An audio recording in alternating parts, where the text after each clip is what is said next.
Praise the Lord. Hallelujah. Adofo nyankopon shira bebre.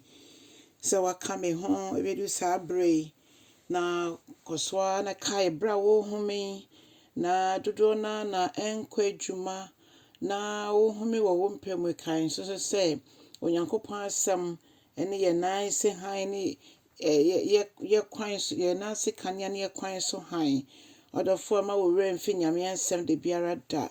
ma endi wukan ewo holidays bre yi mo na ye nyina ya dwene mra so se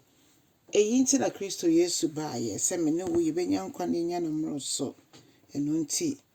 moma yenhye no so sa onyankopon nya okese wa kwanyene mo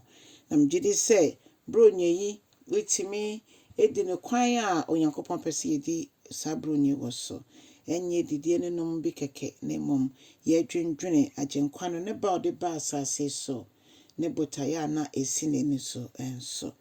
onyankopon hyew nyame nkronkron ye mpa ebo nyina ne se dombo a ye na britie we mu yensan ente wasem yasi yiye na yetimi de aboye mbra so ebra odi ye ewura afifufro mu enuonyam ka odin ye de akoma ba wani se kasa kire Yesu Kristo odim ne abompaye.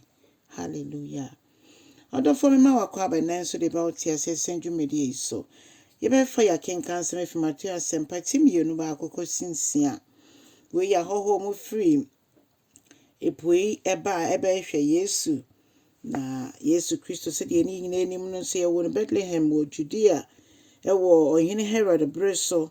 na sa bre so na sanyansafo so omba bedru sa ekroyi mo na omu bisa se hene yawo Hene foforo no Jewfo hene no hene yawo no na ye hu ne nsuma ewo ese epie na ye di ekire abase ye besom no na adofo no Hene Herod de no nim so no kwa no ye hene ewo sa Jerusalem manase biaye ho na hene tesa no na chese ha no kakra ebe ha no ai ha no papa nyese kakra mpo na obisebisa ofre asofo mpanimfo ne asofo mpanimfo ne akyerɛkyerɛfo no aye from Sadducees ne Pharisee no ofre from nyina no bisa omo se ehe na sese yɛwo saa agenkonya yɛka ne ho asɛmi na omo nyina hwɛ enwoma mu no mo hu se ya twere se yɛbɛwo no Bethlehem wo Judea na saa ne difo na atwere na ne ya twere ne se Bethlehem wo ye asase a wo fri Juda na wo ye ketwa nso ewo nkronkron nyina mu na kendifo bi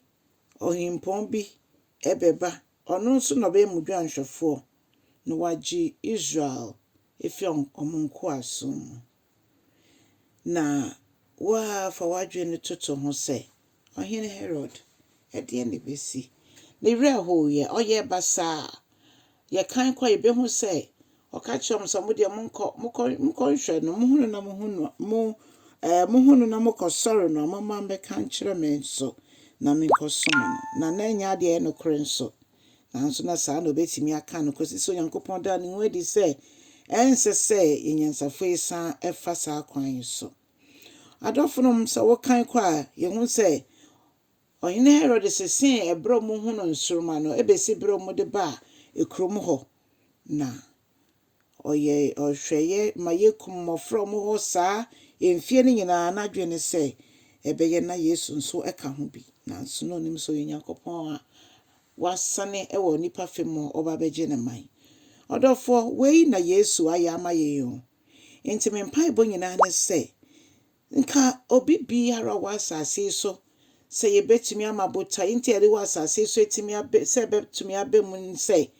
ye bema Kristo Yesu kwan mana aba ya brabo mu no no anga sabe tutu ya nam ama yen ono a cheche kwan ye mfa so eba sa no a enema papi a hinta wo ye mu no ebepie na foforo nso nya ho mfa so emma ye nkonkoto boni ensemo emma ye mbo ya brabo basabasa na emum Kristo Yesu nya wabe ye ntimo kronkron be tenetene ye obe so ye nsem ye kasa ye mu ya nantie mu ye bibibia ye mu bia no Kronkron ɛbɛkyerɛkyerɛ na basa ya brabɔ nso ɛbɛsi yie esan sɛ nyame Kronkron kasa ɛna ɔne yɛn nenam. Onyankopɔn nhyira bra odwundwe n'asɛm ho yi ma ɔmma wo